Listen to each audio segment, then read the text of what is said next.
Hey everybody, Wandering Pastor here.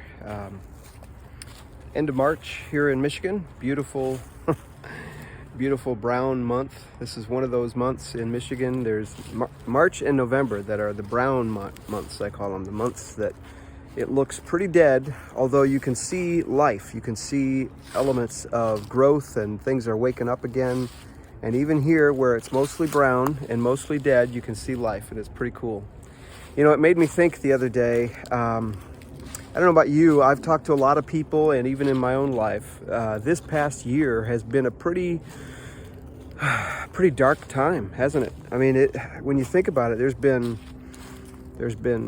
sickness, there's been death, there's been panic, there's been anxiety, there's been depression, there's been economic turmoil to the nth degree. There's been government overreach, in my opinion.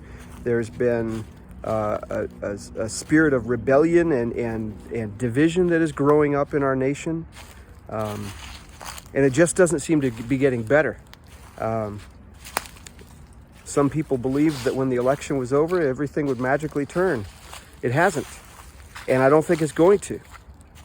I don't think it's going to, because the turn has to come from people's hearts.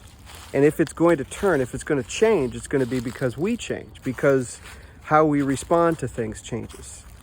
If we're waiting for our circumstances to change to make us happy and to bring us joy, that's not a good way of going, in my opinion. So I was thinking, what would God want us to know? What would God want you to know if he wanted to change your heart, change your life? If he wanted to change your perspective and help you through a dark time, through a difficult season?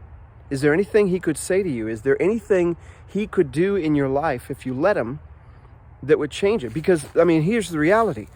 People who are followers of Jesus Christ are not immune from these things, right? Just the last couple weeks, we've had services for a couple people in our own church, unexpectedly. I mean, these things don't they don't pick and choose. They're indiscriminate, these challenges, and it becomes difficult all the time. For many of us, it becomes difficult.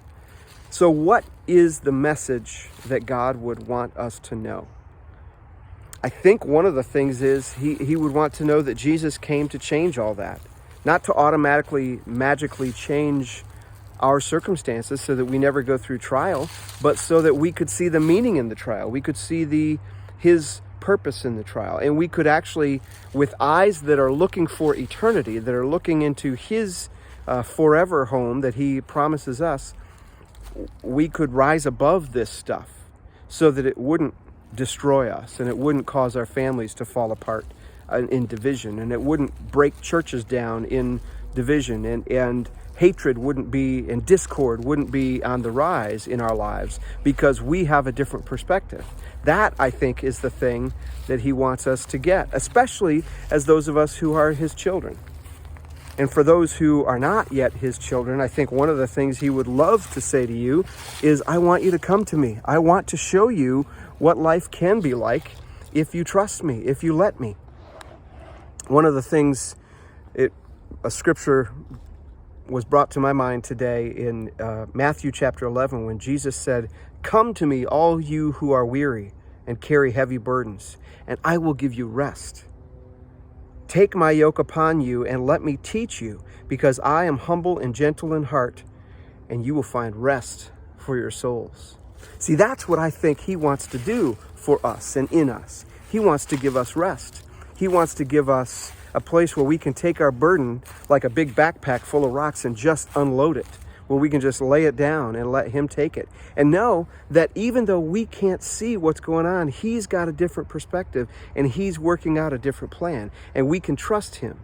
And it doesn't magically take everything away, but it does enable us to have strength and peace in the midst of it, and to see that he's actually working for eternity, an eternal purpose, even in the midst of this junk down here.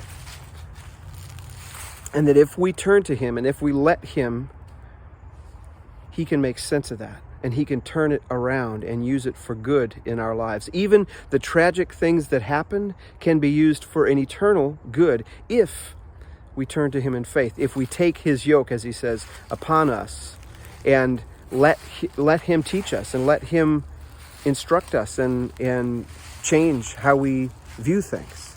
It takes a humility. It takes, in some sense, for some of us, it takes a desperation to say, Lord, man, I need you. I can't do this myself. I can no longer do this on my own. I need you to do a different perspective. Give me a different perspective and do a thing that only you can do. But the good news is he wants to do it. That is his desire. He wants to show you that kind of meaning and that kind of purpose and that kind of vision of what an eternal perspective on life can look like.